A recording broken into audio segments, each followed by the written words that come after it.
cierto como en la mañana se levanta el sol, tan cierto que cuando le hablo él me puede oír.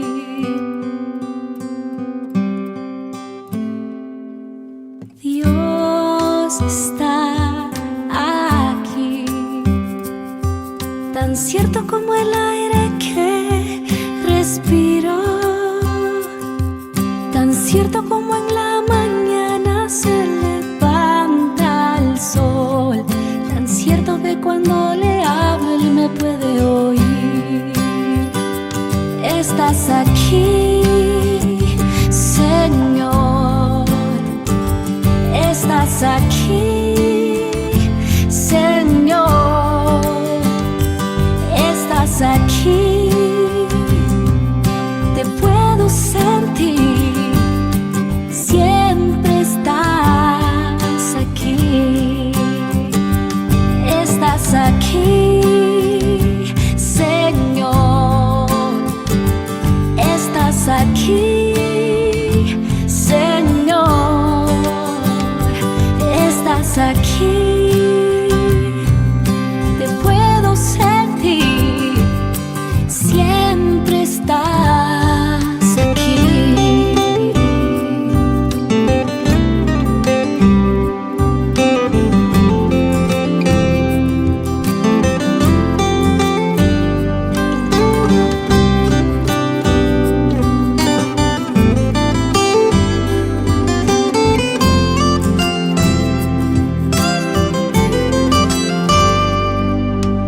Dios está aquí, tan cierto como el aire que respiro, tan cierto como en la mañana se levanta el sol, tan cierto que cuando le hablo él me puede oír. Estás aquí, Señor, estás aquí, Señor, estás aquí,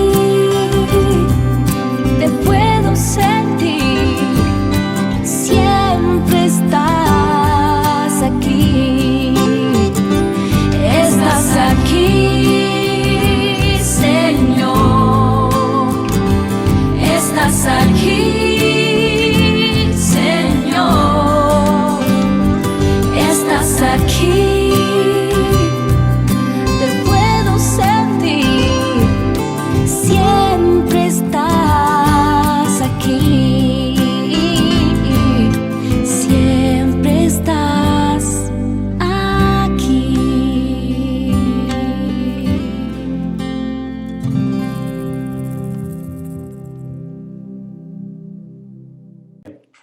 Tomamos nuestra Biblia con nuestra mano derecha, hermanos, y decimos: esta es mi Biblia. Soy todo lo que dice que soy.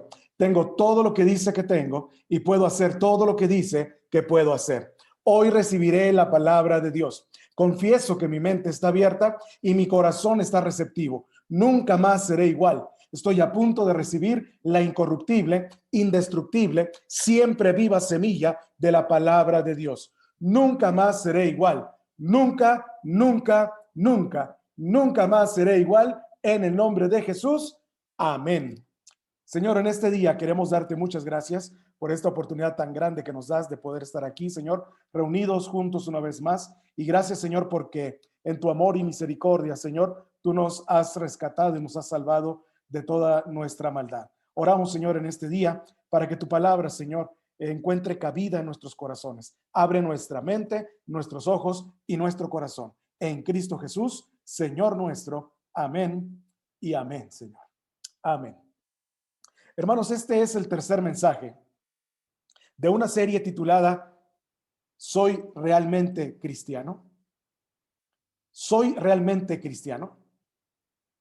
Y hemos visto dos mensajes hasta el día de hoy. El título de este tercer mensaje es: no eres cristiano solo porque te agrade Jesús. No eres cristiano solo porque te agrade Jesús. En el año de 1966, John Lennon creó un revuelo al jactarse de que los Beatles eran más populares que Jesús. Muchos se escandalizaron por la arrogancia de Lennon, pero podría ser en ese momento en la historia que lo fuesen. Los Beatles estaban en medio de una racha de 10 años de éxito en todo el mundo, algo pocas veces visto. Y desde una perspectiva más amplia, por supuesto, la fama de Lennon fue de corta duración. Solo 50 años después, su vida y su carrera han sido en gran medida relegadas al basurero de la nostalgia y de la curiosidad, reducidas a poco más que la banda sonora de los anuncios de una marca de tenis. Jesús, en cambio, sigue creciendo en popularidad con cada año que pasa, por no hablar del hecho de que la gente ha estado hablando de él desde hace 2000 años. Las revistas semanales de noticias saben que si colocan una imagen de Jesús en sus portadas de Navidad o en la Pascua, venderán más copias. Los productores de cine saben que las películas sobre Jesús a menudo tienen buenos resultados en la taquilla. De hecho, la capacidad del nombre de Jesús para llenar la caja registradora ha dado lugar a todo tipo de negocios. Jesús es incluso popular entre los no cristianos. Goza de mucho respeto por parte de los hombres y de mujeres de otras religiones. Por ejemplo, el 14º Dalai Lama, uno de los líderes principales del budismo tibetano, llamó a Jesús una persona iluminada y lo promocionó como un gran maestro. El líder hindú Mahatma Gandhi escribió afectuosamente acerca de Jesús. Él dice: la gentil figura de Cristo, tan paciente, tan amable, tan cariñosa, tan lleno de perdón, que enseñó a sus seguidores a no tomar represalias contra aquel que los había abusado o golpeado, sino a poner la otra mejilla. Pensé que era un bello ejemplo del hombre perfecto. El famoso científico Albert Einstein una vez dijo en una revista: soy judío, pero estoy cautivado por la luminosa figura del Nazareno, es decir, de Jesús. Nadie puede leer los evangelios, dice Alberto, sin sentir la presencia real de Jesús. Su personalidad palpita en cada palabra. Ningún mito está lleno de tanta vida. Incluso el Corán se refiere a Jesús como profeta y mensajero de Dios. La pregunta es: ¿qué debemos hacer con la popularidad de Jesús? No es difícil entender que ser cristiano implica que te agrade Jesús y que alguien a quien no le agrade Jesús probablemente no sea cristiano. Pero podemos decir que tener simpatía por Cristo es suficiente para hacerte cristiano. Si los budistas, los hindúes, los musulmanes e incluso los ateos pueden pensar que Jesús fue una gran persona, entonces ciertamente no podemos decir que seas cristiano simplemente porque Jesús te caiga bien. En los relatos de los evangelios, una y otra vez Jesús se encuentra con personas que simpatizan con él, que le respetan y aprueban lo que perciben como su mensaje. Pero luego Jesús se da la vuelta y les dice que no son sus discípulos, que les faltaba algo. A todos y cada uno de ellos les dio una condición porque les faltaba algo. Y tristemente estos hombres se retiraron sin seguir a Jesús. Déjame decirte una cosa para iniciar con este mensaje. Tienes que creer. Tienes que creer. No eres cristiano simplemente porque te agrade Jesús. Ser cristiano significa creer en él. Es decir, debes tener fe en él. Es importante que veas esto. Así que no quiero que lo aceptes solo porque yo te lo digo. Considera lo que la Biblia dice. Aquí tienes solo 4 de los muchos pasajes donde se enseña la necesidad de la fe. ¿Estás listo con tu Biblia? Vamos a usar la palabra de Dios el día de hoy. Juan 3, 16 al 18 y después el versículo 36. La palabra de Dios dice: porque de tal manera amó Dios al mundo, que ha dado a su Hijo unigénito, para que todo aquel que en él cree no se pierda, mas tenga vida eterna. Porque no envió Dios al mundo a su Hijo para condenar al mundo, sino para que el mundo sea salvo por él. El que en él cree no es condenado, pero el que no cree ya ha sido condenado, porque no ha creído en el nombre del unigénito Hijo de Dios. Y la última parte del versículo 36 dice: el que cree en el Hijo tiene vida eterna. Ahora les voy a invitar a que abran sus Biblias en Juan capítulo 6. Unos capítulos más adelante, Juan capítulo 6, versículo 28 y 29. La Biblia dice: entonces le dijeron: ¿qué debemos de hacer para poner en práctica las obras de Dios? Respondió Jesús y les dijo: esta es la obra de Dios, que creáis en él que me ha enviado. Él ahora está diciendo que él es el Hijo de Dios y que deben de creer en él para poder tener vida eterna. Ahora vayamos a Romanos capítulo 3, versículo 21 al 25.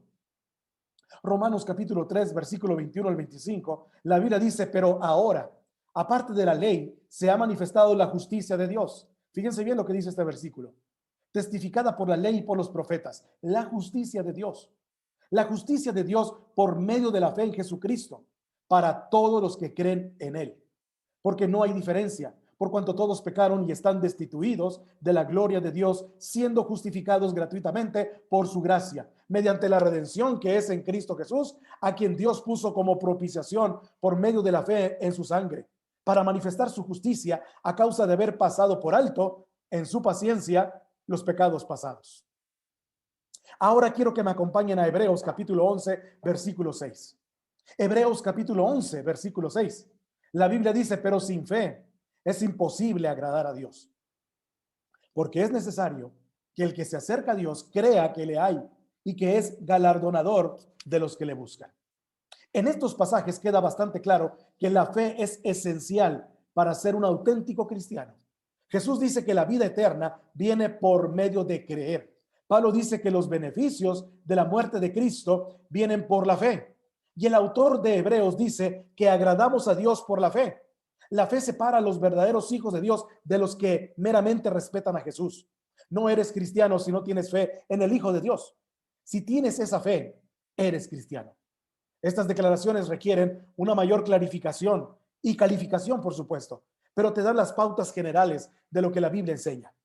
Ahora, te voy a hacer una pregunta. ¿Qué quiere decir la Biblia con la palabra fe? Usamos la palabra fe para describir todo tipo de cosas. La usamos para describir sistemas religiosos, por lo que los musulmanes, los cristianos y los bahá'ís son considerados gentes de fe. O hablamos de tener fe en que una determinada acción financiera dará buenos resultados el próximo año. Se puede decir que un equipo de béisbol tiene fe en su cerrador al darle la pelota en la novena entrada. A veces la gente habla de la fe como si fuera el polo opuesto de un pensamiento claro racional, pero fe como un estado de certeza a la luz de una evidencia contradictoria. Como seguidor de los equipos de fútbol o seguidor de alguno de los equipos de deportes, déjeme decirte que muchas veces me emociono cuando está jugando mi equipo favorito y entonces yo tengo fe o tengo confianza en que ellos van a hacer un verdadero trabajo y van a ganar ese partido. Usted puede tener fe en un médico, usted puede tener fe en una persona, usted puede tener confianza, que es la fe misma también, en un programa o en una situación que usted esté pasando que se va a resolver de la mejor manera.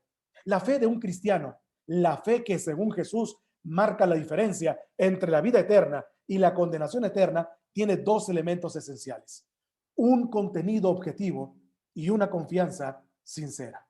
Permítame aclarar un poquito este tema. Un contenido objetivo. Para tener fe, debemos reconocer ciertos hechos acerca de nosotros mismos y de Jesús.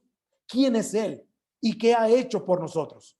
Así, el apóstol Pablo pregunta retóricamente en Romanos capítulo 10, versículo 14.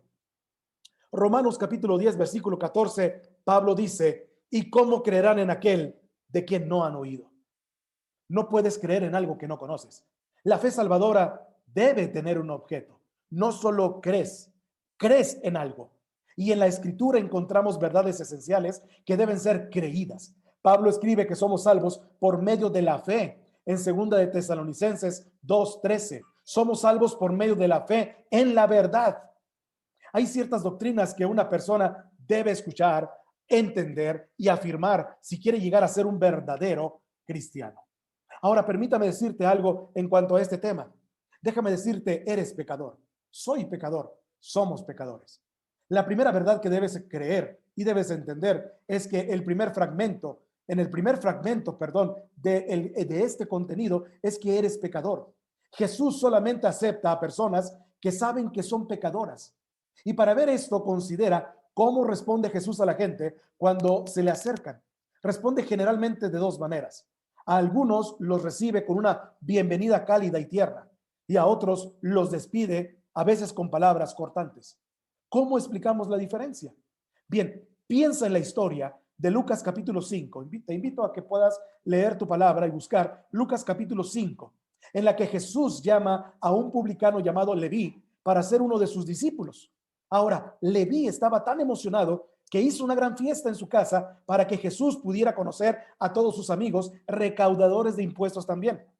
Puede que esto no nos parezca gran cosa, pero en aquellos días la gente se escandalizó. Los recaudadores de impuestos eran los peores pecadores. Ayudaban al gobierno romano invasor a recaudar dinero, por lo que eran traidores a su propia gente. Se llenaban los bolsillos al recaudar más impuestos de lo necesario, por lo que eran ladrones y estafadores. Se hicieron ricos a costa de otros y de su nación. En aquel entonces, un cobrador de impuestos era considerado casi como un abusador de menores en la actualidad. En respuesta a este escandaloso llamado de Leví, los fariseos y los escribas le preguntaron a los discípulos de Jesús en Lucas capítulo 5, versículo 30, ¿por qué coméis y bebéis con publicanos y pecadores? ¿Por qué coméis y bebéis con publicanos y pecadores? Ahora, era una pregunta neutral y era una pregunta también muy natural, porque por lo que estaban viendo en ese momento, ellos estaban comiendo con gente pecadora. Los fariseos eran los religiosos más importantes, eran los buenos, los encargados de mantener las reglas. Estaban comprensiblemente consternados por la decisión de Jesús de asistir a una cena con grandes pecadores. Pero Jesús les explicó sus acciones. En Lucas capítulo 5, versículo 31 y 32, si usted me acompaña en este pasaje de la Biblia, dice, los que están sanos, fíjese bien, los que están sanos no tienen necesidad de médico, sino los enfermos.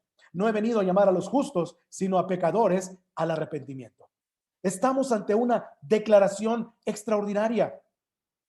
En otro lugar, Jesús dice que vino a buscar y a salvar lo que se había perdido. Lucas 19:10.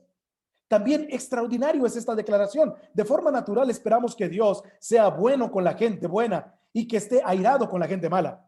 Pero aquí Jesús dice que solamente ha venido para aquellos que se dan cuenta de que son pecadores, de que están enfermos y en necesidad de un médico. Para ser cristiano, debes lidiar con tu responsabilidad de ser pecador y con tu necesidad de perdón. Tenemos que ser pobres en espíritu, como lo dice las bienaventuranzas en Mateo capítulo 5, versículo 3, y prestar atención al llamado de Jesús de arrepentirnos. Cada hombre, mujer y niño en la tierra debería clamar como el publicano, que él dijo, Dios, sé propicio a mí, que soy pecador. Lucas 18:13. Las palabras de Jesús acerca de venir por los enfermos y los pecadores son un consuelo y una advertencia. Por un lado, Jesús promete aceptar y sanar a cualquier persona que se acerque a Él en arrepentimiento sincero. Esta es una buena noticia para pecadores como tú y como yo. Pero por otro lado, Jesús promete también rechazar a cualquiera que trate de llegar a Él sin sentir profundamente su propia pecaminosidad. Las personas que piensan que ya están espiritualmente sanas no recibirán sanidad del gran médico. Ahora permíteme adentrar un poco más. Permíteme ir un poco más en esta declaración de creer en Jesús. Número uno, Jesús es completamente Dios y completamente hombre. Al creer en Jesús, tú debes de creer también que Él es completamente Dios y completamente hombre. Además de creer algo acerca de ti, que eres un pecador necesitado de perdón, ser cristiano significa que debes creer algunas cosas básicas acerca de quién es Jesús. Para empezar, debes creer que Él es completamente Dios y completamente hombre. Empecemos con la idea de que Jesús es completamente Dios. En Romanos capítulo 10, el apóstol Pablo nos dice, si confesares con tu boca que Jesús es el Señor y creyeres en tu corazón que Dios le levantó de los muertos, serás salvo. Porque con el corazón se cree para justicia, pero con la boca se confiesa para salvación. Romanos 10, 9 al 10. Para ser salvo, debes confesar con tu boca que Jesús es el Señor. Aquí el énfasis de Pablo no está tanto en el modo de la confesión con tu boca, sino en el contenido de nuestra confesión. Jesús es el Señor. Debemos reconocer, creer, confesar y proclamar que Jesús es el Señor. Ahora bien, voy a decir algunas cosas más sobre el señorío de Jesús en un momento más. Pero aquí quiero señalar que la confesión, Jesús es el Señor, es, entre otras cosas, una confesión de la divinidad de Jesús, su naturaleza divina. Piensa en el dubitativo Tomás, inclinándose ante Jesús resucitado y diciendo, Señor mío y Dios mío. En Juan capítulo 20, versículo 28, una vez que los apóstoles se dieron cuenta de que Jesús era Dios, el término Señor se impregnó con la divinidad de Cristo. Pablo también se refiere a Jesús como Señor, de tal manera que deja claro que él considera a Jesús como Dios mismo.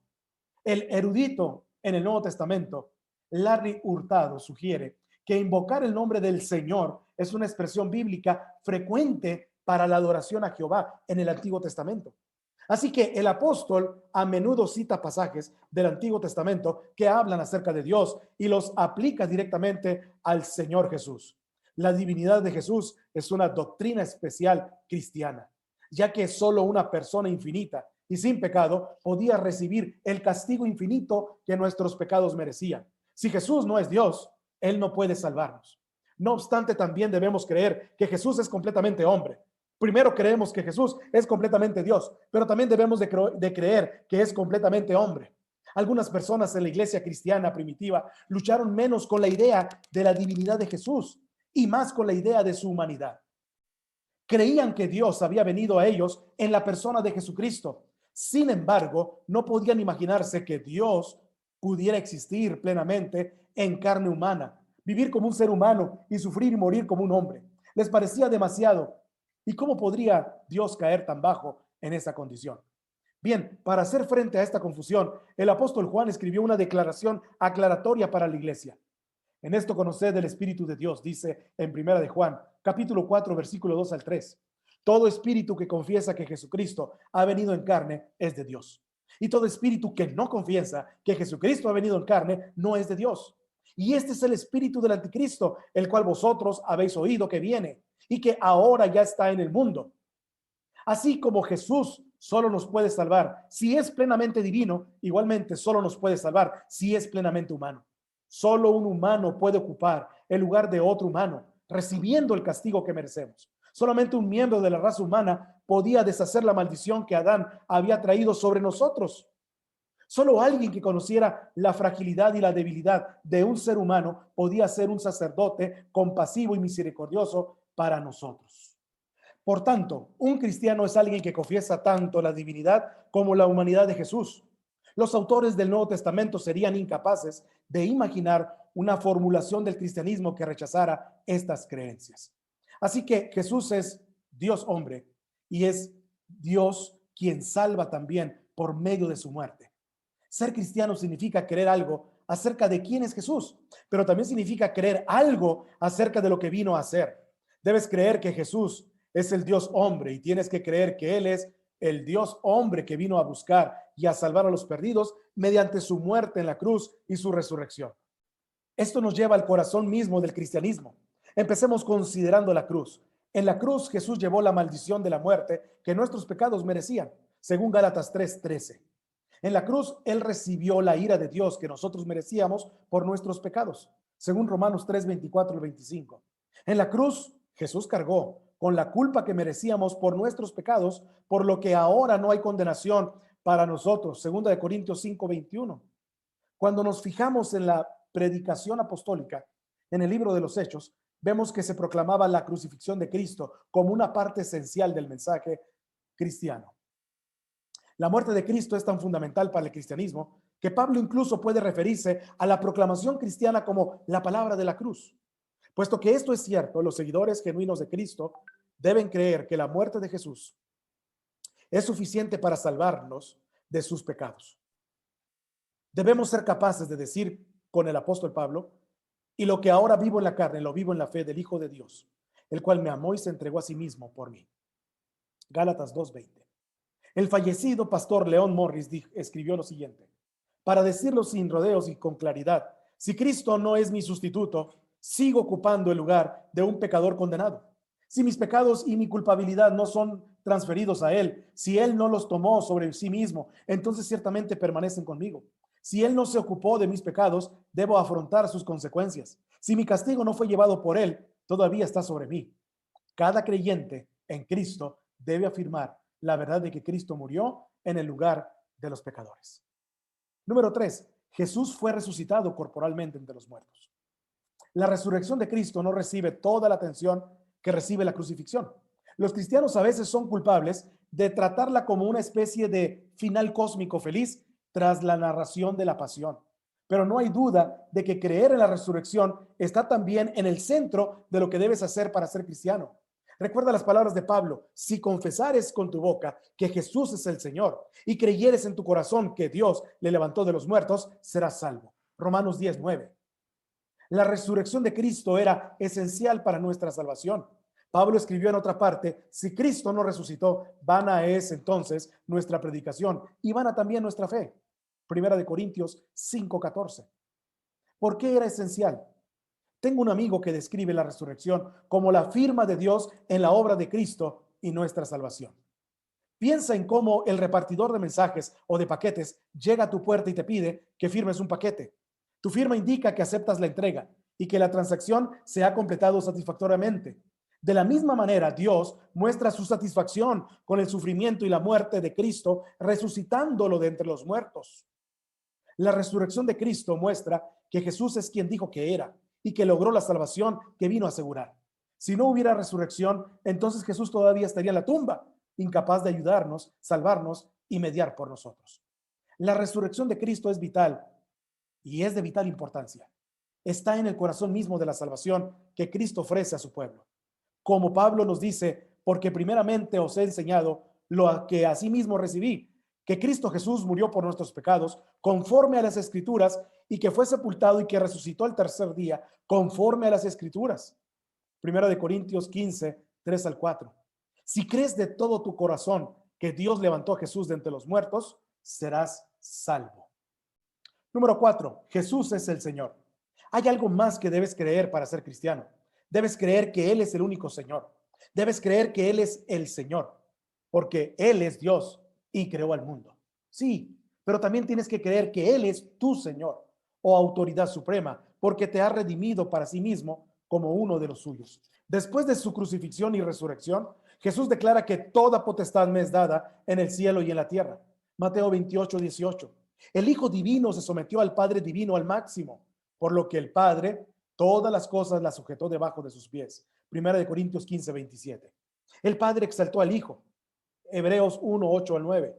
El que fue crucificado, dice Pedro, es el Señor y Cristo. Hechos 2, 36. El apóstol Pablo resume la divinidad, la humanidad, el sufrimiento, la resurrección y la autoridad de Jesús en una sola declaración gloriosa. Busquen conmigo, por favor, Filipenses 2, 8 al 11. Filipenses 2, 8 al 11. La Biblia dice: y estando en la condición de hombre, se humilló a sí mismo, haciéndose obediente hasta la muerte y muerte de cruz. Por lo cual Dios también lo exaltó hasta lo sumo y le dio un nombre que es sobre todo nombre, para que en el nombre de Jesús se doble toda rodilla de los que están en los cielos y en la tierra y debajo de la tierra, y toda lengua confiese que Jesucristo es el Señor, para gloria de Dios Padre. Llamar a Jesús tu Señor es decir que Él tiene autoridad sobre tu vida y es digno de tu obediencia. Si le llamamos Señor, Señor, debemos estar dispuestos a hacer lo que Él dice, como lo dice en Lucas 6:46. Él es la cabeza de la iglesia, Efesios 5, 22 al 24. Y un día volverá para que su señorío sea reconocido por todos nosotros. La pregunta para ti es si estás de acuerdo con que las 5 afirmaciones anteriores sean ciertas. Si no es así, la Biblia deja claro que no eres un cristiano genuino. Como dice un autor, aquellos que rechazan estas doctrinas fundamentales de la fe cristiana no pueden ser salvos. No importa lo estupendos que sean y lo bien que se comporten. Ser buenos no es suficiente. Debemos saber y creer algo, los hechos básicos acerca de la salvación para ser salvos. Pero, ¿y qué pasa con la duda? ¿Significa esto que la fe de un cristiano verdadero nunca vacila? No, no significa eso. Deberías llegar a la conclusión de que no eres cristiano porque a veces tengas periodos de lucha para creer. Otra vez, no, no es cierto. ¿Puede un creyente genuino batallar a veces con la duda? Sí, muchos lo han hecho y muchos lo hacen.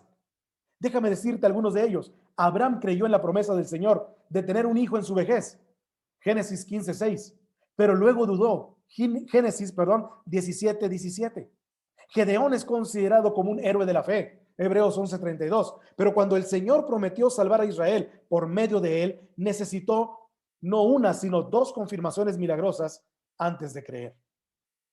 Juan el Bautista sabía que Jesús era el Mesías de Dios. Juan 1:29. Pero comenzó a preguntarse si se habría equivocado cuando estaba en la cárcel. Y Jesús no parecía estar haciendo mucho para derrocar a los malvados. Lucas 7:19-20. Pedro caminó sobre el agua hasta que el viento se hizo más fuerte. Sus dudas comenzaron a desplazar su fe en el poder de Jesús para mantenerlo seco. Mateo 4:28-31. Inclusive fuera de las páginas de las Escrituras, Agustín, Martín Lutero y millones de otros cristianos han luchado en diferentes momentos y en diferentes grados con el miedo y la duda.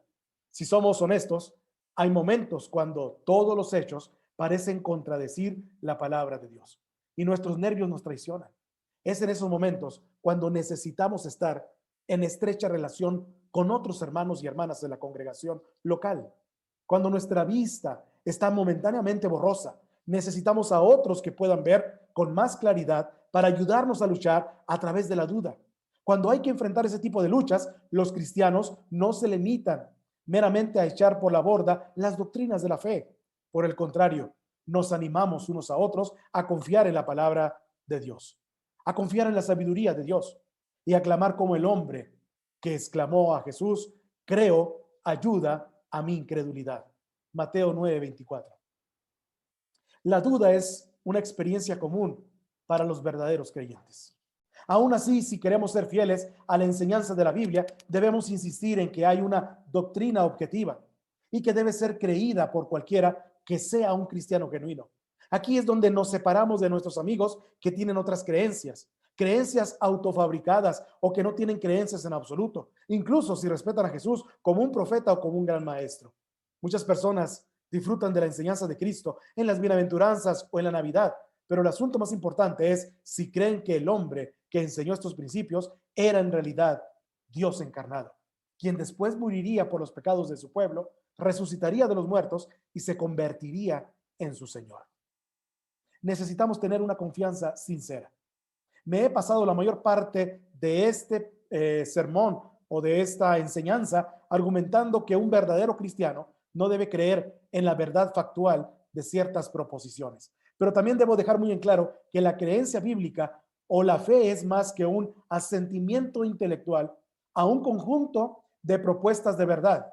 Las creencias bíblicas o la fe es una enseñanza personal y sincera en una persona. La diferencia entre estos dos tipos de creencia no es demasiado difícil de ver. El asentimiento intelectual es como hacer un gesto negativo con la cabeza a alguien que pasa a tu lado mientras sigues felizmente tu camino. Una confianza personal y sincera, sin embargo, significa cambiar la dirección en la que estás caminando. Alguien a quien amas y en quien confías te ha pedido, que le sigas, y así lo haces. La confianza sincera produce una obediencia feliz. El libro de Santiago hace una distinción de una forma muy clara. Santiago escribe: tú crees que Dios es uno, bien haces. También los demonios creen y tiemblan. Santiago 2:19.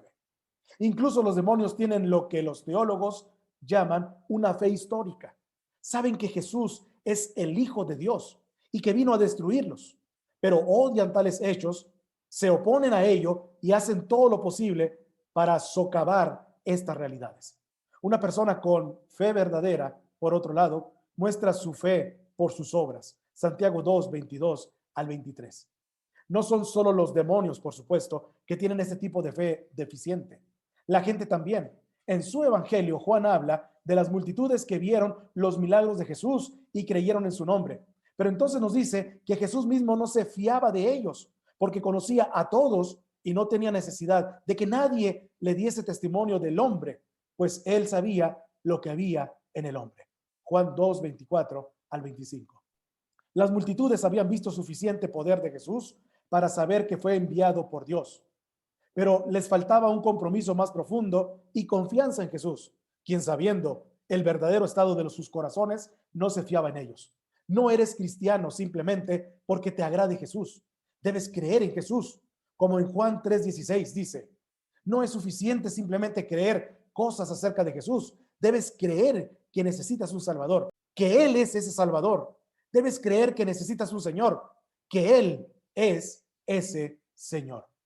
Nuestra confianza no debe estar meramente en las cosas que una vez ocurrieron, sino en la persona que las llevó a cabo. Cuando venimos a Jesús en confianza para el perdón y la sanidad que necesitamos tan desesperadamente, encontramos que Él está dispuesto y capacitado para ayudarnos. ¿Cómo responder ante la invitación de Jesús de creer en Él? Déjame preguntarte lo siguiente. ¿Cómo responderías a alguien que dice que el verdadero cristianismo no es un conjunto de dogmas religiosos que debemos de afirmar, sino un llamado a ser amable, cariñoso y generoso como lo era Jesús? ¿Puedes ver la diferencia? ¿Estás de acuerdo con la verdad histórica de cada uno de los 5 puntos de doctrina descritos en este capítulo? Si no, ¿qué te dice eso acerca de que si eres un verdadero cristiano o no lo eres? ¿Te resulta difícil confiar en Jesús para la salvación y el perdón que Él ha prometido? ¿En qué falsos dioses entonces has confiado hasta este momento? En Juan 6:14 Jesús dice: y esta es la voluntad del que me ha enviado, que todo aquel que ve al Hijo y cree en Él tenga vida eterna, y yo le resucitaré en el día postrero. ¿Qué crees que significa ve al Hijo y cree en Él? Te invito en esta mañana a que juntos puedas considerar la pregunta si eres verdadero cristiano o no. Pídele a Dios que te perdone por tu incredulidad si has desconfiado acerca de eso, y tu confianza quizás en otros dioses o en un Jesús histórico que meramente no es tu Señor y tu Salvador. Te invito a elevar una oración en este día. Padre nuestro que estás en los cielos, te damos muchas gracias, Señor, por esta oportunidad tan grande que nos has dado de poder, Señor, escuchar tu palabra, leer tu palabra, compartir tu palabra y aprender de tu palabra. Te pedimos, Señor, que tú pongas en nuestros corazones un sincero arrepentimiento, como lo dice en tu palabra, Señor, para poder, Señor, realmente recibirte en nuestro corazón. Hablo de aquellos que todavía no han recibido a Cristo y les pregunto si ustedes son cristianos o no. Si solamente te agrada Jesús y te cae bien, entonces deberías de poner un signo de interrogación a eso que llamas cristianismo. Y como dice en su palabra, debes de confesarlo con su boca, que Jesús es el Señor. No solamente debes decirlo, sino que debes también de creer que Él es tu Señor. Padre, en esta mañana, yo te pido que toda aquella persona que está escuchando este mensaje, en este momento, pueda abrir su corazón para declarar que Jesús es el Señor en su corazón. Si estás dispuesto a hacer esta oración, te pido que repitas junto conmigo estas breves palabras. Señor Jesús, te doy gracias, porque ahora comprendo que tú eres Dios y eres hombre.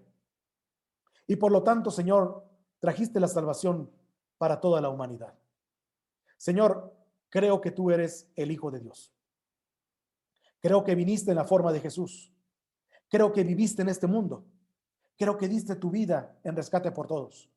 Creo que moriste en una cruz del Calvario. Fuiste sepultado.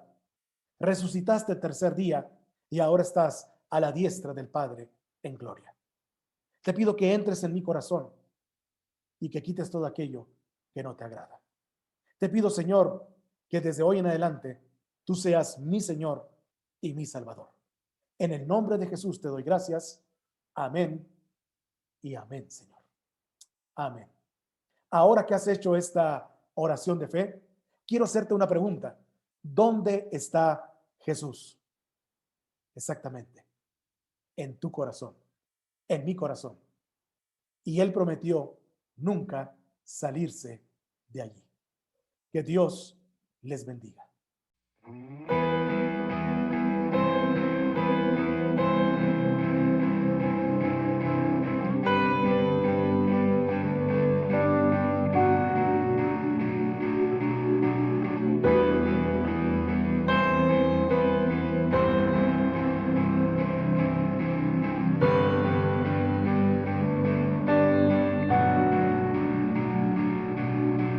Todo a Cristo yo me rindo con el fin de serle fiel. Para siempre quiero amarle y agradarle.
Cristo yo me rindo.